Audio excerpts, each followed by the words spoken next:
Lou, good morning. The wind is just picking up within the last few minutes. I'm here with actually one of your friends, Rusty Gardner here is joining me. He's a local, been living here in Clay County, knows Doctors Lake really well. We're at the marina right now. So tell me about some of your concerns out here today. The biggest concern is going to be flooding. As you know, when Irma came in, the water came in from the lake, went about 2 to 3 feet inside the marina. So that's what we're watching for today. Hopefully that's not going to happen.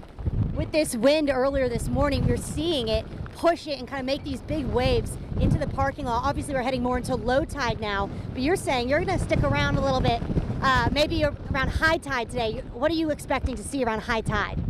I'm afraid that high tide is going to get really close to the door, and it's going to be just a matter of feet, whether it stays out or whether it goes in. So if we can just keep it where it just right at the door, not any further, then we're going to be good, because if it gets inside, then it becomes devastating, and you got to deal with all the issues that you have to deal with a flood.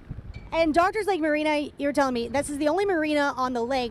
Right now we're talking about damage to the business and the marina and the boats all around, but everything else around the lake is residential. Right. So you have all these people out here that are worried about the water getting to their homes, correct? Absolutely. So once we flood, then everybody around here floods as well. The big issue with the marine industry is your boat lifts. The water's going to come up, pick the boats up off the lift, start sending them all over the lake and other people's yards, and a lot of damage. So insurance claims gets pretty high at that point too. All right, well, we'll have to wait and see. We're hoping for the very best. We're hoping this wind calms down too. I appreciate you being out here this morning with me. We're about to bump into each other here this morning. Thank you so much. Absolutely. We're going to send it back to Lou.